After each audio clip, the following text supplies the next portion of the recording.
یہ کچھ حیران کن بھی ہے کہ یوحنا رسول جو ہیں وہ نام لیے بغیر صرف ٹائٹلز کو استعمال کر رہے ہیں۔ کتنا آسان تھا کہ اگر وہ لکھ دیتے کہ یہ یشوع مشیاخ ہیں یا یسوع المسیح ہیں، لیکن وہ نہیں لکھتے۔ اس کا کیا مطلب ہے؟ یہ کیا مسٹری ہے؟ یہ کیا راز ہے؟ لیکن اگر ہم یوحنا رسول کی انجیل کا مطالعہ بھی کریں، یعنی گاسپل آف جان کو بھی پڑھیں، تو ہمیں احساس ہوگا کہ یہ یوحنا رسول کا رائٹنگ سٹائل ہے۔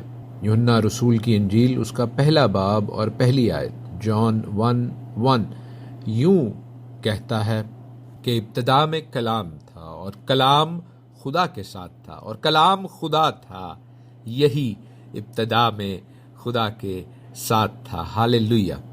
خدا ان کی شکر گزاری کرتے ہیں کہ یہ یوحنا ہی کا رائٹنگ سٹائل ہے، جس سے ہمیں علم ہوتا ہے کہ خدا باپ اور خدا بیٹا ایک ہی ہیں، اور کسی اور نے نہیں بلکہ بیٹے نے باپ کو ظاہر کیا۔ اور عزیزو، ہم نے بھی اسی فیتھ کے ساتھ، اسی ایمان کے ساتھ جس کے ساتھ یوحنا نے یہ سب کچھ لکھا ہے، اس تمام بات کو، اس تمام ڈاکٹرن کو ایز اٹ از قبول کرنا ہے۔ میں کچھ سٹی آف سمرنا کے حوالے سے، سمرنا کے شہر کے حوالے سے آپ کو بتاتا چلوں، کیونکہ جب ہم نے افسس کی کلیسیا کے حوالے سے اس خط کو پڑھا تو میں نے آپ کو افسس کے شہر کے حوالے سے بھی بتایا اور سکھایا۔ سمرنا کا شہر بھی بڑا انٹرسٹنگ ہے۔ سمرنا کا شہر بھی افسس کی طرح ایک پورٹ سٹی تھا، ایک بندرگاہ تھا، وہ شہر جس کے ایک کنارے پر سمندر کا سرا لگتا ہے، اور ایسے شہر بہت زیادہ بزی ہوتے ہیں، مصروف ہوتے ہیں، کیونکہ وہاں پر تاجروں کا آنا جانا بہت زیادہ ہوتا ہے، تجارت بہت زیادہ ہوتی ہے، بزنس بہت زیادہ ہوتا ہے۔ اور اس شہر میں بھی افسس کی طرح آئیڈولٹرس کلٹ سینٹرز موجود تھے، یعنی دیوی دیوتاؤں کے پوجنے والوں کے حوالے سے بہت سے لوگ اور ایسے پجاری موجود تھے جن کے اپنے اپنے بزنسز تھے۔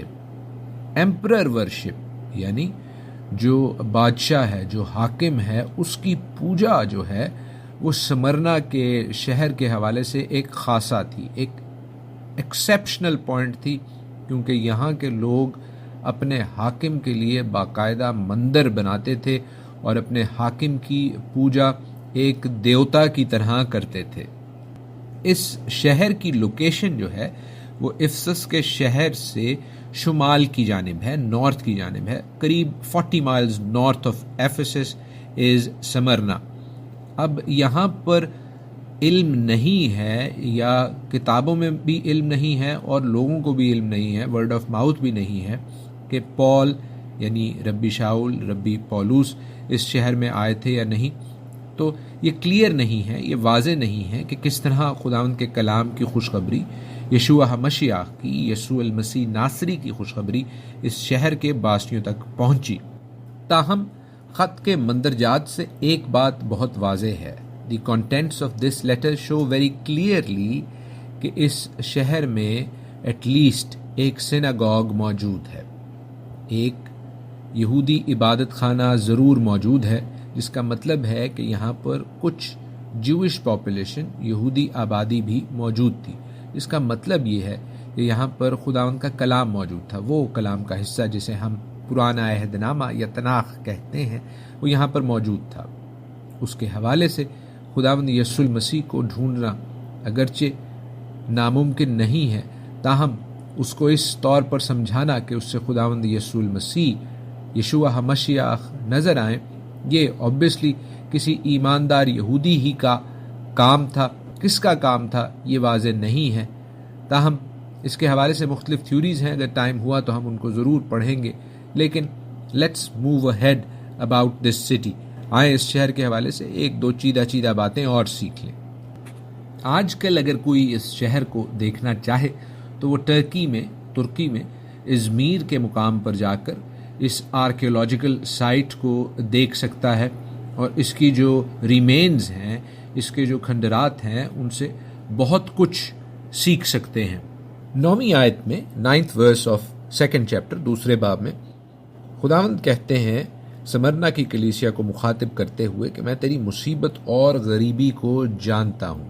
اب مختلف ٹیکسٹ میں مختلف جو ورژنز ہیں بائبل کے، جیسے CJB ہے، KJV ہے، NET ہے، مختلف الفاظ کو یوز کیا گیا ہے ان گریک ورڈز کو انٹرپریٹ کرنے کے لیے۔ جو گریک خاص ورڈز یوز ہو رہے ہیں ایرگون اور تھلیپسس، ایرگون اور تھلیپسس یعنی کہ ورکس اور ٹریبولیشن، کام اور جو مصیبت ہے، اس کے حوالے سے آج ہم مختصراً آج کے پروگرام میں سیکھیں گے۔ جو سفرنگ ہے، جو تھلیپسس ہے، جسے ہم ٹریبولیشن کہتے ہیں، اس یونانی ورڈ کا اصل مطلب جو لغوی معنی ہے وہ یہ ہے کہ آپ کسی چیز کو دونوں طرف سے پریس کریں اور اس پر پریشر ڈالیں۔